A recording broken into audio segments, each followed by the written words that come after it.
അവസാനം പക്ഷെ ഇച്ചിരി പാടായിട്ട് തോന്നി, മനസ്സിലാക്കാൻ കുറച്ച് സമയം എടുക്കും. കോംപ്ലിക്കേറ്റഡ് ആണ് സ്റ്റോറി. കൊള്ളാം, നമുക്ക് കണ്ടിരിക്കാൻ പറ്റും അവസാനം വരെ. നമ്മള് ആ ഒരു പടം കൊണ്ടുവന്ന ആ വേ കൊള്ളാം. ഇന്റർവെല്ലിൽ നമ്മളൊരു പീക്കിലെത്തും, അത് കഴിഞ്ഞിട്ട് പിന്നെ ഒരു ചിന്തിക്കാനുള്ള സാധനങ്ങളാണ്. അടിപൊളിയായിട്ട് അഭിനയിച്ചിട്ടുണ്ട് കേട്ടോ. എല്ലാവരും അമ്മച്ചിയുടെ റോൾ ചെയ്യുന്ന അവരായാലും സന്ദീപ് ആയാലും സൂപ്പർ എല്ലാവർക്കും കിട്ടും. പക്ഷെ അവസാനം കുറച്ച് കൺഫ്യൂഷൻ ആണ്, അത് നമ്മൾ ചിന്തിച്ചെടുക്കണം, അത്രേ ഉള്ളൂ.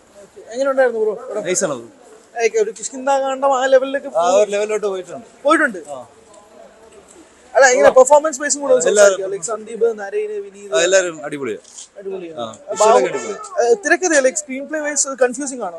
എല്ലാം നല്ല രസമായിട്ട് പോയിട്ടുണ്ട്. എങ്ങനെ ഉണ്ടായിരുന്നു പെർഫോമൻസ് വൈസ് കൂടെ പറയാമോ? അടിപൊളിയായിരുന്നു. അത് നമുക്ക് കിഷ്കിന്ധ കണ്ടതുപോലെ ആ തുടക്കത്തിലെ ഒഴുകി വരുന്ന ഒരു ഇതല്ല. ആദ്യമേ നമുക്ക് സസ്പെൻസ് തന്നുകൊണ്ടിരിക്കുന്നത്, എന്തോ സംഭവിക്കാൻ പോകുന്ന രീതിയിൽ വളരെ അടിപൊളിയായിട്ടുണ്ട്. നല്ല സൂപ്പറാണ്. സന്ദീപാണ് എനിക്ക് ഏറ്റവും ഇഷ്ടപ്പെട്ടത്. സൂപ്പർ. കിഷ്കിന്ധ വൈബ് തന്നെയാണോ അതോ വേറെ രീതിയിലാണോ? അതെ, കിഷ്കിന്ധയിലെ ഒരു പോയിന്റ് കഴിയുമ്പോഴാണ് നമുക്ക് ഭയങ്കര ഇത് വരുന്നത്. ഒരു പോയിന്റ് പടത്തിന് അങ്ങോട്ട് മൊത്തം മാറ്റില്ല, അതേപോലെ ഒരു പോയിന്റ് ഈ പടത്തിനുണ്ട്. പക്ഷെ പറഞ്ഞാൽ പെർഫോമൻസ് സന്ദീപ് അടിപൊളിയായിരുന്നു. സൈക്കോളജിക്കൽ അങ്ങനെ അങ്ങനത്തെ ഉണ്ട്, നമ്മൾ തന്നെ ചിന്തിച്ചെടുക്കണ്ട്. കിഷ്കിന്ധ വൈബ് പിടിച്ചിട്ടുണ്ടോ? അത് ഡിഫറെന്റ് ആണ്. നല്ല എക്സ്പീരിയൻസ് ആയിരുന്നു, ഒരു വെറൈറ്റി നല്ലതായിരുന്നു. റൈറ്റിംഗ് നല്ലതായിരുന്നു, ഭയങ്കര അടിപൊളിയായിരുന്നു. ക്ലൈമാക്സിന് ഭയങ്കര ഇമ്പാക്റ്റ് ആയിരുന്നു. പെർഫോമൻസ് പ്രകടനം സൂപ്പറാണ്. എല്ലാവരും സന്ദീപൊക്കെ നന്നായിരുന്നു. നല്ലതായിരുന്നു. റൈറ്റിംഗ് ഭയങ്കര അടിപൊളിയായിരുന്നു. ക്ലൈമാക്സ് ഒക്കെ ഭയങ്കര ഇമ്പാക്റ്റ് കിട്ടും. പിന്നെ BGM, സിനിമാറ്റോഗ്രഫി എല്ലാം നൈസായിരുന്നു. മിസ്റ്ററി ത്രില്ലർ പോലെയാണ് പോണത്. ഫസ്റ്റ് ഹാഫിൽ ബേസ് ബിൽഡ് ചെയ്യുമായിരുന്നു, സെക്കൻഡ് ഹാഫിൽ റിവീലിങ് കാര്യങ്ങൾ നല്ലതായിരുന്നു. എല്ലാവരും നല്ലതായിരുന്നു, സൂപ്പറാണ്. ഓക്കെ, കൊള്ളായിരുന്നു, എനിക്ക് ഇഷ്ടപ്പെട്ടു. Thank you. Performances, cinematography, music, mainly music ഏറ്റവും കൂടുതൽ കൊണ്ടുപോകുന്നത് മജീദ്. എനിക്ക് ആ മ്യൂസിക് ഭയങ്കര ഇഷ്ടപ്പെട്ടു. എബോവ് ആവറേജ് ആണ്, എന്നാൽ ആവറേജും അല്ല, ആ ഒരു കൈൻഡ് ഓഫ് മൂവിയാണ്. ഓൺ ടൈം വാച്ച് അല്ല, ഒരിക്കലും അല്ല. പെർഫോമൻസ് വൈസ് ആണെങ്കിലും എല്ലാം ആണെങ്കിലും നമുക്ക് കാണാം, എന്തായാലും കാണാം, ഉറപ്പായിട്ടും കാണാം.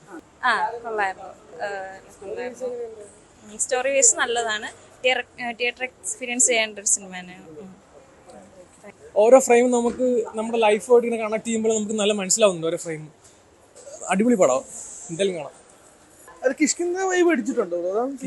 ആ ഒരു ടച്ച് ഉണ്ട്, ആ സെയിം ഒരു ടച്ച് ഫീൽ ചെയ്യും നമുക്ക്. ആദ്യം മുതൽ അവസാനം വരെ നമുക്ക് പടം തുടങ്ങുമ്പോൾ തന്നെ കിഷ്കിന്ധ കാണത്തിന്റെ ആ ഒരു സ്റ്റാർട്ടിങ് നമുക്ക് ഫീൽ ചെയ്യും.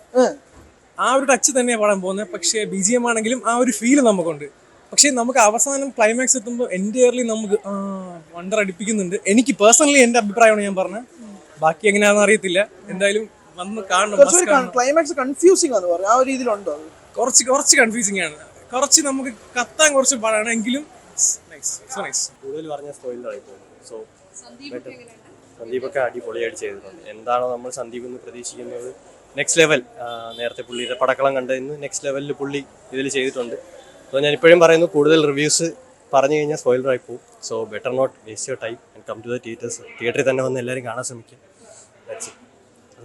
ഈ ക്ലൈമാക്സ് ഒരു കൺഫ്യൂസിംഗ് സ്റ്റേജ് ഒക്കെ ഉണ്ടാവും പറഞ്ഞാൽ അത് ഹിറ്റ് ചെയ്യുന്നുണ്ടോ? പടം കാണുക ബ്രോ, ബെറ്റർ പടം കാണുക, അത്രേ എനിക്ക് പറയാനുള്ളൂ. പടം കാണുക. ഇപ്പോഴത്തെ പോയിന്റ് അറ്റേ പോയിന്റ് ഇപ്പോൾ ഫസ്റ്റ് ഷോ ആയതുകൊണ്ട് നമ്മൾ പറഞ്ഞു കഴിഞ്ഞാൽ ബാക്കിയുള്ള ഒരു എക്സ്പീരിയൻസിനെ അത് ബാധിക്കും. അതുകൊണ്ടാണ് ഞാൻ കൂടുതൽ പെർഫോമൻസ് എല്ലാവരും അടിപൊളിയായിട്ടുണ്ട്, എല്ലാവരും നല്ല രീതിക്ക് ചെയ്തിട്ടുണ്ട്. സന്ദീപൊക്കെ നമ്മൾ പ്രതീക്ഷിച്ച്, ഞാൻ പറഞ്ഞില്ല, പടക്കളത്തിനും നെക്സ്റ്റ് ലെവലായിട്ട് പുള്ളി ഇതിൻ്റെ അകത്ത് ചെയ്തിട്ടുണ്ട്. എല്ലാ ആക്ടേഴ്സും ചെയ്തിട്ടുണ്ട്. സ്ക്രിപ്റ്റ് ആണെങ്കിലും എല്ലാം, മേക്കിംഗ് ആണെങ്കിലും എല്ലാം നല്ല രീതിയിൽ ചെയ്തിട്ടുണ്ട്. സോ അതറിയുള്ളൂ, പെർഫോമൻസ് എല്ലാവരും അടിപൊളി. ഒരു ത്രില്ലർ ഒരു കാറ്റഗറിയിൽ ത്രൂ ഔട്ട് പോകുന്ന ഒരു സിനിമയാണ്. സിനിമ തുടങ്ങി, സിനിമയുടെ പേരെഴുതി കാണിക്കുന്നതന്നെ ഇക്കോ എന്നാണ് നമ്മൾ പൊതുവെ എല്ലായിടത്തും കാണിക്കുന്നതെങ്കിലും പേരെഴുതി കാണിക്കുമ്പം echo the chronicles of Kuriachan എന്നാണ് അതിൻ്റെ താഴെ ടാഗ് ലൈനായിട്ട് വരുന്നത്. ആരാണ് കുര്യച്ചൻ, അദ്ദേഹത്തിൻ്റെ ജീവിതത്തിലൂടെ എന്തൊക്കെയാണ് നടന്നിട്ടുള്ളത്, അദ്ദേഹവുമായിട്ട് ബന്ധപ്പെട്ട് കിടക്കുന്ന പല ആൾക്കാരും ഈ ഒരു ഇതാണ്. അപ്പോൾ പല കണ്ണികളായിട്ട് ഇതിങ്ങനെ പോകുന്നു. അവസാനം എത്തുമ്പോഴത്തേക്കും ഒരു ഏകദേശം ഒരു സാറാംശം അല്ലെങ്കിൽ ഒരു കൺക്ലൂഷൻ കിട്ടുന്നു. അങ്ങനത്തെ രീതിയിലാണ് ഒരു സിനിമ പോകുന്നത്. സിനിമയുടെ ഒരു ആദ്യ പകുതി എന്ന് വെച്ച് കഴിഞ്ഞാൽ വളരെ ഇൻട്രസ്റ്റിംഗ് ആയിട്ട് ഭയങ്കര ഇൻട്രിഗിങ് ആയിട്ട് നമ്മൾ പിടിച്ചിരുത്തുന്ന രീതിയിൽ തന്നെയാണ്. നമുക്ക് ഒരു ക്യൂരിയോസിറ്റി ജനറേറ്റ് ചെയ്ത് കൊണ്ട് തന്നെയാണ് പോകുന്നത്. സെക്കൻഡ് ഹാഫിലേക്ക് വരുമ്പോഴത്തേക്കും നല്ല രീതിയിൽ തന്നെ കൊണ്ടുപോകുന്നെങ്കിലും ഒരു 100% കൺവിൻസിങ് ആയിട്ട് എവിടെയൊക്കെ ഒരു റെസിസ്റ്റേർഡ് പൊട്ടിപ്പോകുന്ന ഒരു അവസ്ഥ ഇടയ്ക്ക് ഉണ്ടായിരുന്നു. എന്നാലും ക്ലൈമാക്സിൽ എത്തുമ്പോഴത്തേക്കും ഒരു ഹൈ മൊമെന്റ് കിട്ടുന്നുണ്ട്. പക്ഷെ എന്നിരുന്നാലും എവിടേക്ക് ഒരു ഡിസ്കണക്ഷൻ. ഇപ്പം ചില ആൾക്കാരൊക്കെ പറയുന്ന പോലെ ഒരു 7 പ്രാവശ്യം കണ്ട് ഓരോരുത്തരെ ഓരോ ക്യാരക്ടറിനെ ഓരോ സീൻ ബൈ സീൻ ഇങ്ങനെ നമ്മൾ സ്റ്റോപ്പ് ചെയ്ത് കണ്ട് ഓരോ ലെയറൊക്കെ മനസ്സിലാക്കി അങ്ങനെയൊക്കെ അത്രയ്ക്ക് കോംപ്ലിക്കേറ്റഡ് സംഭവമൊന്നുമല്ല. പക്ഷെ എന്തോ ഒരു ചെറിയൊരു ഇതുപോലെ തോന്നി. പക്ഷെ എന്നിരുന്നാലും വളരെ നല്ല രീതിയിൽ തന്നെയാണ് സിനിമയുടെ സന്ദീപ് വളരെ മികച്ച. കാരണം അദ്ദേഹത്തിന്റെ ഇതിന് മുമ്പത്തെ സിനിമകളിൽ വളരെ ഫിലിമോഗ്രാഫി എടുത്ത് നോക്കിക്കഴിഞ്ഞാൽ ഭയങ്കര ഒരു നെടുനീള ലിസ്റ്റ് ഒന്നും ഇല്ലെങ്കിൽ കൂടെ അദ്ദേഹം അവസാനം ഇറങ്ങിയ പടക്കളത്തിനകത്ത് വളരെ കാരണം മറ്റുള്ളവരോട് കട്ടക്ക് നിൽക്കുന്ന ഒരു പെർഫോമൻസ് തന്നെയായിരുന്നു അദ്ദേഹത്തിന്റെ ഭാഗത്തുനിന്നുണ്ടായിരുന്നു. അപ്പോൾ ഇതിനും അദ്ദേഹത്തിന്റെ ഒരു നല്ല രീതിയിൽ തന്നെ പോയിട്ടുണ്ട്. പിന്നെ എടുത്തു പറയേണ്ടതെന്ന് വെച്ച് കഴിഞ്ഞാൽ ഒരു മലേഷ്യയുമായിട്ട് ബന്ധപ്പെട്ട കുറച്ച് കാര്യങ്ങൾ ഈ സിനിമയ്ക്കകത്തുണ്ട്. അപ്പം എനിക്ക് തോന്നുന്നു അവിടുത്തെ 2 ആക്ടേഴ്സ് ആണെന്ന് തോന്നുന്നു.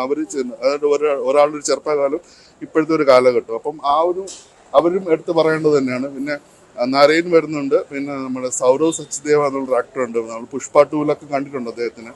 അപ്പോൾ പുള്ളിയുണ്ട്. അപ്പം അങ്ങനെ കുറേ വിനീതുണ്ട്. അങ്ങനെ ഒത്തിരി കുറേ ആക്ടേഴ്സ് ഉണ്ട്. ബിനു പപ്പു. എല്ലാം കൊണ്ടും ഒരു ഉദ്വേഗജനകമായിട്ടുള്ള ഒരു സംഭവം തന്നെയാണ് ഒരു സിനിമ. തീർച്ചയായിട്ടും തിയേറ്ററിൽ കണ്ടിരിക്കുക എന്നുള്ളൊരു സിനിമ. ഇത് ഒരു മലയോര പ്രദേശത്ത് നടക്കുന്ന ഒരു കഥയായിട്ടാണ് മുഴുവനും കാണിച്ചിരിക്കുന്നത്. അപ്പം ആ ഒരു സംഭവങ്ങളെല്ലാം ഒപ്പിയെടുക്കുന്നത് നല്ല രീതിയിൽ തന്നെ വന്നിട്ടുണ്ട്. ത്രൂ ഔട്ട് നമുക്കൊരു പച്ചപ്പ് തന്നെയാണ്. പിന്നെ കാടിനകത്ത് ഷൂട്ട് ചെയ്തിരിക്കുന്ന ഒത്തിരി സീക്വൻസ് ഉണ്ട്. ഇത് മലേഷ്യയായിട്ട് കാണിക്കുന്ന സ്ഥലങ്ങൾ പോലും അങ്ങനത്തെ രീതിയിലുള്ളതാണ്. അപ്പം നമ്മളൊരു ടിപ്പിക്കൽ കാണുന്ന ഒരു ലാൻഡ്സ്കേപ്പ് അല്ല കാണിക്കുന്നത്. മൊത്തം ഒരു പച്ചപ്പും നിറഞ്ഞ കാര്യങ്ങൾ എല്ലാം വളരെ മനോഹരമായിട്ട് തന്നെ അവർ എടുത്തിട്ടുണ്ട്. അങ്ങനത്തെ രീതിയിലാണ് ഒരു സിനിമ ഓവറോൾ മുന്നോട്ട് പോകുന്നത്. പക്ഷേ ഈ ഒരു ചോദ്യചിഹ്നങ്ങളുണ്ട്. എന്തിന് ആൾക്കാർ ഒരു പർട്ടിക്കുലർ ഒരാളെ തിരയുന്നു, ഇങ്ങനെ കുറേ കാര്യങ്ങൾ ഒരു ചോദ്യചിഹ്നം പോലെയാണ്. ഫസ്റ്റ് ഹാഫ് എന്ന് വെച്ചാൽ വളരെ പിടിച്ചിരുത്തുന്ന രീതിയിൽ തന്നെയാണ് സിനിമ പോയിട്ടുള്ളത്.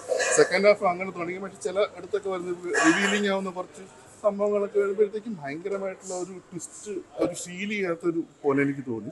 പക്ഷെ എന്നിരുന്നാലും ആ ഒരു സിനിമയുടെ റെസിസ്റ്റേർഡ് പൊട്ടാതെ തന്നെ മുന്നോട്ട് കൊണ്ടുപോകുന്നുണ്ട്. അവസാനം ക്ലൈമാക്സിൽ എത്തുമ്പോഴത്തേക്കും വീണ്ടും ഒരു ഹൈ മൊമെന്റ് നമുക്ക് കിട്ടുന്നുണ്ട്. എല്ലാവരും വളരെ മികച്ച പെർഫോമൻസ് തന്നെയാണ് സിനിമ നടത്തിയിരിക്കുന്നത്. വളരെ ഒരു 2 മണിക്കൂർ 10 മിനിറ്റ് മാത്രമേ ഉള്ളൂ. അപ്പം ഭയങ്കരമായിട്ട് വലിച്ചു നീട്ടി എക്സാഗ്രേറ്റ് ചെയ്തോ അങ്ങനത്തെ ഒരു ഓവർ ദ ടോപ്പോ അല്ലെങ്കിൽ ഒറ്റ പാട്ടില്ല സിനിമയ്ക്കകത്ത്. അങ്ങനെ വളരെ മികച്ച രീതിയിൽ തന്നെയാണ് എടുത്തിരിക്കുന്നത്. തീർച്ചയായിട്ടും തിയേറ്ററിൽ കാണാൻ പറ്റുന്ന ഒരു സിനിമ തന്നെയാണ്. തീർച്ചയായിട്ടും കണക്റ്റ് ആവും. കാരണം നമ്മൾ കൂടുതൽ കാടികർ ചിന്തിക്കാതിരിക്കുക. സിനിമയിൽ എന്ത് പറയുന്ന ഡയലോഗ് എന്താണോ അത് മാത്രം മതി. ബേസിക് ആയിട്ടുള്ള കാര്യങ്ങൾ. പിന്നെ നമ്മൾ ഇതിൻ്റെ പിറകിൽ ഇയാൾ എന്തുകൊണ്ട് അയാൾ അങ്ങനെയൊക്കെ നമ്മൾ കൂടുതൽ കാടികർ ചിന്തിക്കാതെ ജസ്റ്റ് ഒരു സാധാരണ ഒരു ഓഡിയൻസിൻ്റെ രീതിയിൽ കണ്ടു കഴിഞ്ഞാൽ തീർച്ചയായിട്ടും ഇഷ്ടപ്പെടും സിനിമ.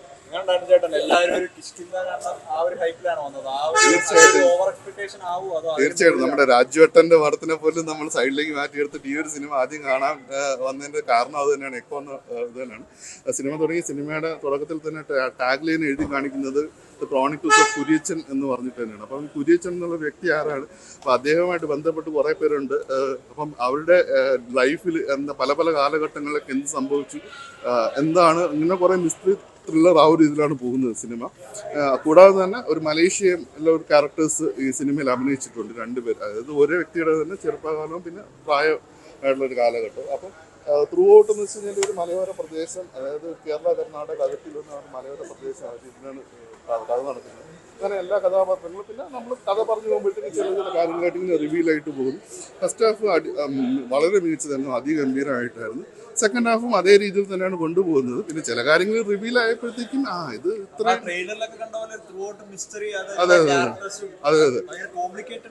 അതെ ഭയങ്കരമായിട്ട് കോംപ്ലിക്കേറ്റഡ് ആയിട്ട് നമ്മൾ കാട് കയറി ഇടയ്ക്ക് നമ്മൾ എന്തെങ്കിലും ചിന്തിച്ചു കഴിഞ്ഞാൽ പ്രശ്നം. അതെല്ലാം ആ സിനിമയിൽ നമ്മൾ മാത്രം ശ്രദ്ധിച്ചിരിക്കുക. ഇത് ഇങ്ങനെയാണ്. അപ്പം എല്ലാ കാര്യങ്ങളൊന്നും നമ്മൾ സ്പൂൺ ഫീഡ് ചെയ്ത് പറയുന്നത് പോലെയല്ല ഇതിനകത്ത് കാണിച്ചിരിക്കുന്നത്. ഇപ്പം ഇവർ തമ്മിൽ എന്താണ് ഇഷ്യൂ എന്നൊന്നും അവർ പറയുന്നില്ല. ഒരു ഇഷ്യൂ ഉണ്ട്, അത്രേ ഉള്ളൂ. അപ്പം നമ്മൾ ഓക്കെ ഇതാണ് ഇങ്ങനെ അങ്ങ് പോവുക. ഒരു ക്ലൈമാക്സിലേക്ക് എടുക്കുമ്പോഴത്തേക്ക് ഉണ്ട് തീർച്ചയായിട്ടും. പക്ഷെ കിഷ്കിന്ധാ കാണ്ഡത്തിന്റെ ആ ഒരു അത്രയും 100% കൺവിൻസിങ് ആയിട്ടുള്ള ഒരു സംഭവം ഉണ്ടോ എന്ന് എനിക്കൊരു സംശയമുണ്ട്. അത് ഓരോ പ്രേക്ഷകന്റെ രീതി പോലെ ആയിരിക്കും. പക്ഷെ എന്നിരുന്നാൽ തീർച്ചയായിട്ടും ഒരു തിയേറ്ററിൽ തന്നെ കാണാൻ പറ്റുന്ന ഒരു സിനിമ തന്നെയാണ്. ഒരുപാട് പേരെങ്കിലും ട്രെയിലർ കാണുമ്പോൾ ഒരു ആർട്ട് ഒരു എക്സ്പെരിമെന്റൽ പ്രതീക്ഷിക്കും, അങ്ങനെയല്ല പടം. അത്രയ്ക്ക് അങ്ങനെ എക്സ്പെരിമെന്റൽ ഇതൊന്നുമല്ല. നമ്മൾ ഒരു മിസ്റ്ററി സംഭവമാണ് ഇതിനകത്ത്. തീർച്ചയായിട്ടും സിനിമയ്ക്ക് ഒരു അങ്ങനെ പാട്ടുകളോ അല്ലെങ്കിൽ അങ്ങനത്തെ രീതിയിലുള്ള ഇതൊന്നുമില്ല. നമ്മൾ കുറച്ചുകൂടെ ഒരു ആർട്ടിസ്റ്റ് ആ ഒരു ഇതിലാണ് പോകുന്നത്. എന്നാൽ ഒരു കൊമേഴ്സ്യൽ എലിമെന്റും കൂടെ ചേർത്തിട്ട് നമ്മൾ കാണുന്ന കുറെ എല്ലാ ദിവസവും മിസ്റ്ററി ത്രില്ലർ പടം കാണുന്നവന്മാരാണെങ്കിൽ ഇതൊക്കെ വന്നിട്ട് അയ്യോ ഇതെന്താണ് ഇത് നമ്മൾ കൊറിയൻ പടം കാണുന്നവർ നമ്മുടെ അടുത്താണ് ഇതൊക്കെ അങ്ങനെയൊക്കെ ചോദിക്കുന്നത്. നമ്മളൊക്കെ പാവപ്പെട്ടവരാണ്, ഇന്ത്യക്കാരാണ്.